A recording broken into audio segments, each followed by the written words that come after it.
Girls Can Tell with Trent Erickson. Subscribe, share, catch new episodes weekly, and try not to take it personally. There's a thought that pops up for almost everyone after a breakup. It usually happens late at night, or when you're scrolling through old photos and they pop up, or when holidays roll around and you're alone again. There's a flash of, maybe we should give it another shot. You remember the good version, the we had good times version, the maybe we overreacted version, the part of you that's tired of getting to know new people, bad first dates, and explaining your entire life story from scratch. That part loves the idea, because going back to an ex feels like skipping the line. You already know each other. You already have memories, inside jokes, and a shared language. It feels like you're picking up a podcast where you left off instead of trying to find a whole new one. And for a small percentage of people, it actually works. But for most people, it doesn't. Research on again, off again relationships show that cycling in and out like that usually increases stress, lowers relationship satisfaction, and is linked to higher rates of conflict and abuse. So, you technically can go back to an ex, but when does it actually make sense? And when are you just lonely, nostalgic, or scared of starting over? First, let's talk about why this idea has so much appeal. After a breakup, your brain is in full withdrawal. Attachment systems are lit up, everything reminds you of them, and your nervous system is scrambling to get back to whatever felt familiar, even if it wasn't good.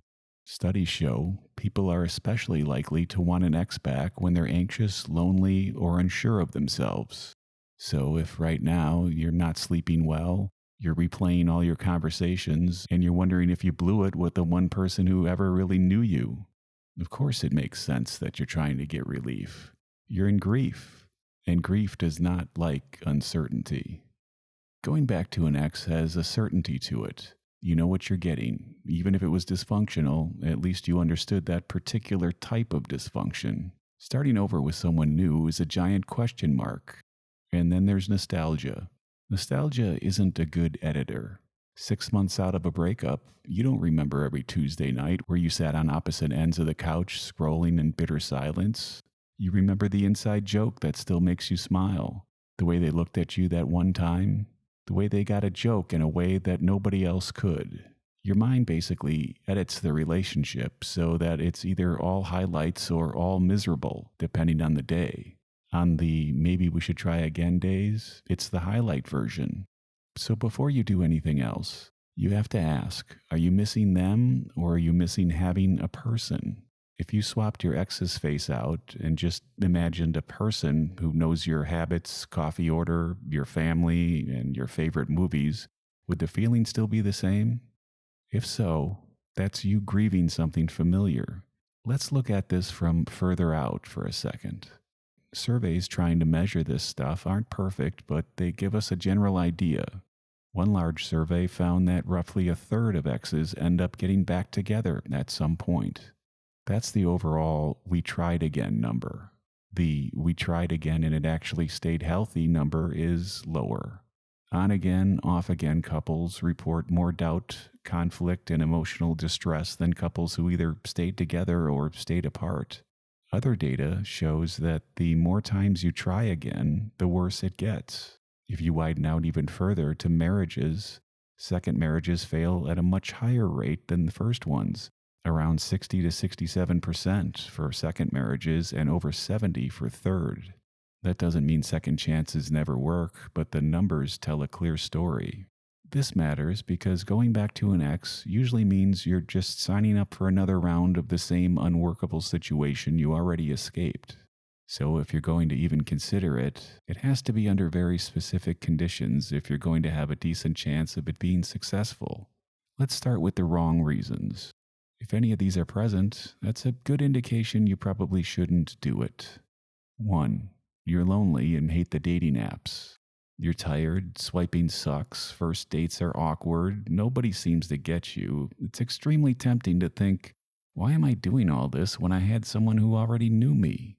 Loneliness is a terrible reason for a decision. And if the main thing you're thinking about is how nice it would be to have somebody, Not this particular person, but somebody in that role, or someone who was like your ex pretended to be sometimes.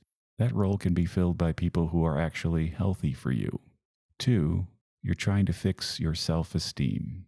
Getting dumped or even mutually ending something can kill your confidence. It can make you feel unlovable, rejected, or like you weren't enough. So the fantasy becomes, if we get back together, it proves I really was worth it. It shows they realized what they lost. That's a self-esteem issue. The problem is, even if you do get back together, that insecurity doesn't magically evaporate. It usually gets worse, because now you're afraid of losing them again. Number 3, you're ignoring the reasons you broke up. If your brain keeps replaying the cute, wonderful things but forgets the reoccurring fights, disrespect, the lying, or the fundamental incompatibilities, that's nostalgia altering reality. Think about the actual reasons you ended it and the pattern that led to the breakup. If nothing about that pattern changed, really changed, then going back is just going back to the same exact BS. 4, you're scared of being back out there at your age. Midlife dating is awful. It's worse than ever. You might feel like there are fewer options, more baggage, and more logistics. And it's the reason why so many people end up in round 2 of relationships that are far worse than being single. Fear will absolutely talk you into relationships that defy reason. Now let's talk about the other side. There are relationships where a second shot can be healthy. It's not common, but it's not impossible. Most experts who study this say couples who make it work have these things in common: enough time apart to really change, both people doing real work on themselves, and the core issues that broke them up in the first place clearly named, agreed upon, and addressed. Here's what that looks like in real life. 1, real time apart, not 2 weeks of space. You didn't break up last month and slide back in because the bed felt cold. We're talking months, sometimes years. Long enough that both of you actually built separate lives, dated other people, and proved you can function without each other. If you've been in constant contact the whole time, texting daily, doing holidays together, and acting like a couple and calling it friends, that's not time apart. 2, the original problem is gone or fixable. You can both clearly name why it ended. We fought a lot is not clear. We kept avoiding conflict until we exploded because neither of us knew how to have hard conversations is clearer. Then you can point to specific things that have changed. Therapy, distance from toxic family members, different work schedules, leaving a miserable job, boundaries with exes, whatever the actual problems were. If the plan is just, we'll communicate better, that's a no. Number 3, you're truly okay being on your own. This is pretty huge. If you need them back to feel okay, valuable, or ease your anxiety, you're not in a place to see this objectively. The only time you'll have a shot is when both people are actually content on their own and choosing each other from a place of want instead of panic. Number 4, both of you are all in on making it different. Not saying things like, we'll just see what happens, or we'll hang out and feel it out. The couples who make a second chance work are very explicit. If we do this, we're going to do an entirely new relationship. New rules, new boundaries, a new way to communicate, and a willingness to walk away if it falls back into old patterns. If one of you is hesitant, half in, or using it as a test to see if they still have you, it's a clear sign of trouble down the road. If you're currently thinking about going back to an ex, run through the following questions with complete honesty. If nothing's changed except your feeling of loneliness, would this still be a good idea? If it's a no, you already have your answer. What did it cost me to be in that relationship the first time? Self-respect, sleep, relationships, time with friends, mental health? List it. Has anything happened to change those things? New therapy or new boundaries? This goes for both sides, not just yours. If a close friend described the same situation to you, what advice would you give them? The distance you have from other people's stories is the distance you need from your own. Are you craving this specific person, or the idea that you can undo the breakup and avoid the pain? If you're trying to rewind time, that's likely coming from grief. Sometimes you're not the one chasing the idea, they are. Your ex starts reaching out more. They just want to talk. They say they've changed. They say they regret everything. This can be incredibly validating, especially if you were the one who was hurt. Here's some things to watch for. Are they apologizing for specific things or just everything? Can they tell you what they've actually done to change beyond just thinking a lot? Are they willing to go slow, or are they pushing for an instant reunion? Do they respect the boundaries you set now, or do they argue with them like before? Someone who genuinely wants a healthier second chance will be willing to be uncomfortable, go at a reasonable pace, and answer the hard questions without making you feel guilty or making their issues yours. Someone who just wants their comfort back will try to fast forward past all of that. Let's just start over is usually code for let's not talk about why this blew up in the first place. For most people, the healthiest move is to leave the relationship in the past and build something new with someone else, because the same two people with the same unaddressed issues and a pile of old hurt and distrust rarely create something better the second time. And even when they do, it's almost always after a long period of separation and growth, not during the panicky, we just broke up freaking out stage. Walking away for good is not like the romantic stuff you see in movies, but it's often how you protect your future self. Every year you spend with the wrong person is a year you're not available for the right one. It's a year of your kids watching you normalize dysfunction, and another year your nervous system stays stuck in an on-again, off-again uncertainty.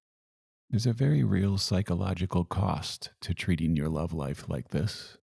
If you're in that restless, tempted space, here are a few things you can actually do instead of texting them.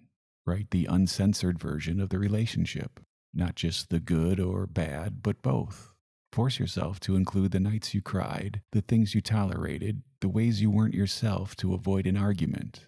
Tell one of your most honest friends what's going on. Someone who isn't romantic about this person. Let them tell you what they've seen you go through. Give it time. Tell yourself you're not allowed to make any moves toward reconciliation for 60 days. In those 60 days, focus on sleeping, eating, moving your body, seeing your friends, getting through the day without compulsively checking their socials. Then reevaluate. Invest in something that has nothing to do with them. A class, a hobby, therapy, travel, time with friends you neglected while you were with them. You need evidence your life can evolve without their presence. Those things aren't as instantly soothing as a 2 a.m. text, but they're how you build a life you're not desperate to escape from. So, should you go back to an ex? I can't answer that. I mean, maybe, but only under very specific circumstances. Enough time apart to see each other clearly, real work on the reasons you broke up, concrete changes. Two people who are okay alone and are choosing with eyes wide open to build something different and not repeat the same mistakes. For everyone else, going back is just asking for more pain. You miss them. You miss who you were with them. You miss having a we. That's natural. But the person who walks away from a relationship that's already proven that it's not good for them and keeps walking even when they miss it is a person protecting themselves for a future relationship that will actually fit. If you're going through it and you're in that do I text them phase, you can tell me about it. DM me on any social at Trent Erickson, or leave me a voicemail or an email at girlscantellpodcast.com. Put X episode in the script so I know what it's about. Whatever you do decide, make sure it's you deciding, not fear, loneliness, or nostalgia. You got yourself out once. Don't drag yourself back in just because the past looks easier from far away.